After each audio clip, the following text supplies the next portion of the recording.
사랑합니다. SCS 뉴스 아나운서 노아엘입니다. 우리가 함께 기도하며 기다린 시간, 기쁨과 감사가 가득했던 4학년 아빠 캠프의 현장을 함께 보러 가실까요? 지난주 금요일과 토요일에 초등센터에서 아빠 캠프가 진행되었습니다. 이 시간 동안 아빠와 자녀가 하나 되어 1박 2일간 다양한 활동과 체험을 통해 친밀감을 형성하고 살아계신 하나님을 경험합니다.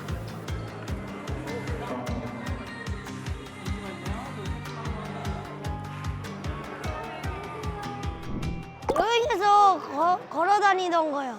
다리가 너무 아팠어요. 자동차 경주요. 당연하죠. 아빠 캠프는 화이팅! 아빠와 함께 좋은 시간을 보낼 수 있어서 좋았습니다. 아빠가 저와 함께 다녀주면서 인형도 무거운 건데 들어주셔서 감사했어요. 제가 제일 기대되는 건 아빠가 학교에서 한밤을 잔다는 게 제일 기대돼요. 저 애가 셋이라 윤이랑 많은 시간을 함께 못했는데 텐트 속에서 이렇게 좀 둘이서 얘기할 수 있는 시간이 많이 기대가 됩니다. 아빠 캠프 화이팅!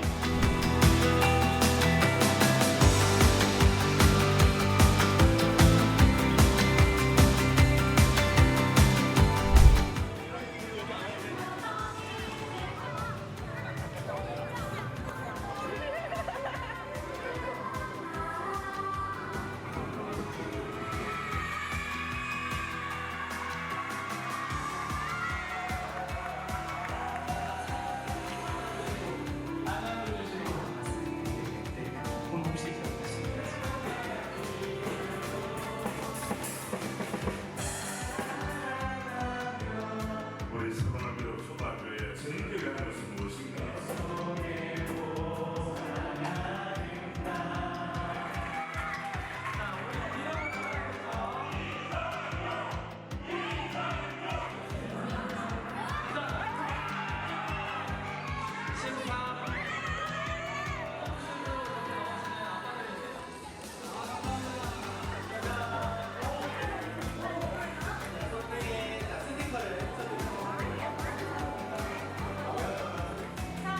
우리가 덮고 좋아하는 아름다운 꽃과 태양 빛이 사라진 꽃밭을 보겠습니다. 저의 많은 영향을 미친다. 수 있습니다. 하나님 뿐만 아니라 우리 자기 하나님의 성령으로 충만하여서 그리고 아빠의 한심한 모습, 아빠의 어떨 때는 실패. 하나님의 은혜를 같이 인정하면서 아빠가 나에게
아이들을 잘 인도하고 신뢰하는 성님.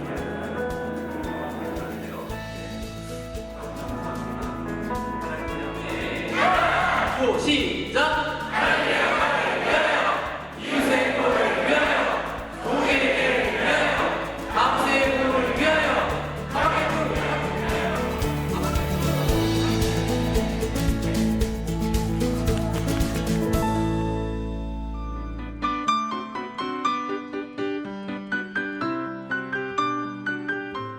여러분 안녕하세요. 어제 주일엔 은혜 가운데 잘 보냈나요? 오늘은 지난주에 이어서 척빈이 두 번째 이야기 들려드릴게요. 너무나 가난해서 10살 때부터 엄마를 도와서 돈을 벌었던 척빈이. 이제 그 척빈이가 열심히 노력하고 연구해서 1960년 29살의 나이에 친구와 함께 DFS 면세점을 창업했다고 들었지요. 우리가 공항에서 보았던 바로 그 면세점 말이죠. 당시의 사람들은 상상할 수 없는 획기적인 사업이어서 10년 후에는 척빈이가 어떻게 되었다고요? 맞아요. 40대의 나이지만 억만장자가 되었습니다. 그런데 척빈이는 이렇게 엄청난 부자가 되었지만 사람들에게 조롱받고 놀림도 받았어요. 왜 그랬다고요? 구두쇠 척빈이, 욕심쟁이 척빈이로 소문났기 때문이에요. 그가 너무나 알뜰해서 부자들처럼 떵떵거리고 살지 않고 집도 임대 아파트, 비행기도 이코노미석, 종이 한 장도 아끼는 너무 검소한 모습 때문이었지요. 그러다가 1997년 DFS 면세점이 회계조사를 받으면서 숨겨놓은 회계 장부가 있다는 것이 드러났습니다. 그러면 오늘은 그 비밀 장부에 무엇이 있었나 볼 거예요. 15년 동안 4조 7천억 원이 넘는 돈이 2,900회에 걸쳐서 다른 회사 이름으로 지출된 것이에요. 이 사실이 언론에 공개되자 미국 전역이 발칵 뒤집혔습니다. 사람들은 그가 회사의 돈을 횡령해서 검은 돈을 모았다고 의심했죠. 결국은 대대적인 수사가 진행되었고 이제 척빈이는 감옥에 갈 것만 남았습니다. 도대체 척빈이가 몰래 지출하고 있던 그 거금은 모두 어디로 갔을까요? 그런데 수사가 진행되면서 엄청난 반전이 일어났습니다. 그 거액의 돈들은 그동안 척빈이가 힘들고 어려운 사람들을 위해서 기부금으로 사용했다는 것이 밝혀졌기 때문이지요. 그는 1982년부터 아무도 모르게 애틀랜틱 재단을 설립해서 세계 각 나라에 자선 활동을 해왔습니다. 자신의 모교인 코넬 대학교와 모국인 아일랜드 여러 대학교에 기부를 시작했고 가난한 형편이었던 자신에게 억만장자가 되도록 교육을 제공한 학교들에게 감사의 뜻, 그리고 또 다른 학생들도 교육을 받도록 지원한 것이지요. 이후에는 베트남과 남아공, 그렇게 기부 범위가 확대되었고 전쟁으로 고통받는 사람들, 개발도상국의 어린이들을 위해서 수술비를 제공했습니다. 아프리카의 급성 전염병 퇴치를 위해서 거액을 투자했고요. 이외에도 호주, 쿠바 등 그가 기부한 곳은 다 나열할 수가 없을 정도로 수많은 곳에 기부를 했습니다. 그런데 놀라운 건 어떻게 사람들이 이 선행을 몰랐을까요? 그 이유를 파헤쳐 봅니다. 척빈이가 자신의 이름을 드러내기를 원하지 않았기 때문이에요. 사람들을 도울 때마다 자신의 이름을 밝히지 말 것을 요구 조건으로 내걸었습니다. 만약에 자신의 이름을 밝히면 기부를 그만두겠다고 협박까지 했지요. 그의 기부 금액은 상상을 초월했는데 2000년대 초반부터는 잘 들어보세요. 매일 11억 원을 기부하기도 했습니다. 매월이 아니고요. 매일요. 우와, 대단하죠? 자신이 죽기 전까지 모든 재산을 사회에 환원하려면 그만큼의 액수를 매일 기부해야 한다는 계산을 했기 때문이라고 해요. 어떻게 척빈이는 이렇게 숨은 선행을 할 수 있었을까요? 이것은 신실한 크리스찬이었던 부모님의 영향을 많이 받았다고 해요. 특별히 어머니는 적십자사의 자원봉사 간호사로 일하면서 다른 사람을 돕는 일을 열심히 했습니다. 중요한 일화가 있는데요. 어머니는 같은 마을의 이웃이 루게릭병에 걸려서 휠체어를 타고 힘겹게 버스 정류장까지 가는 모습을 지켜보고 매일매일 시간을 맞추어서 그 이웃을 기다렸다고 해요. 그리고 이웃이 나오면 우연인 것처럼 가장하고 자신의 차에 태워서 버스 정류장까지 데려다 드리는 일을 계속했습니다. 이 모습을 보고 척빈이가 엄마에게 물었지요. 엄마, 그냥 약속을 정하면 안 되나요?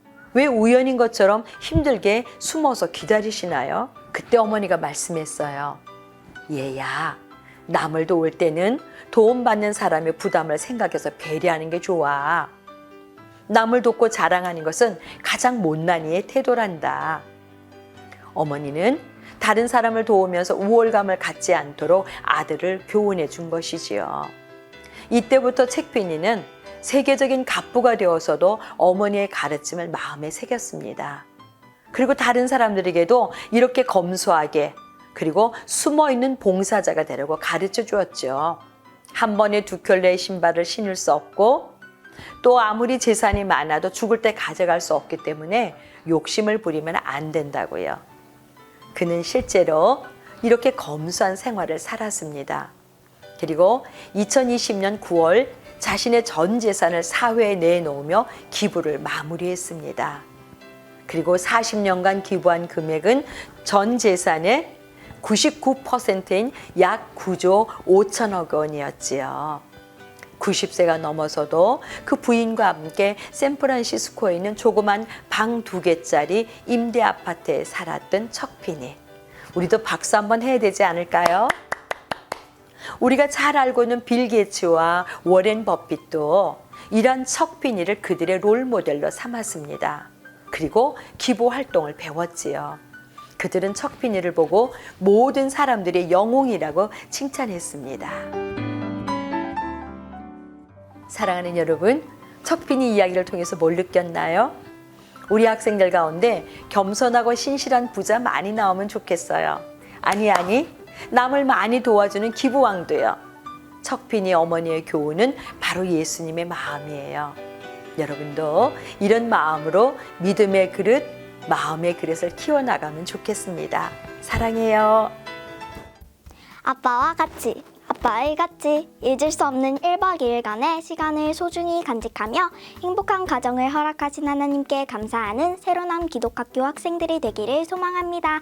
사랑합니다.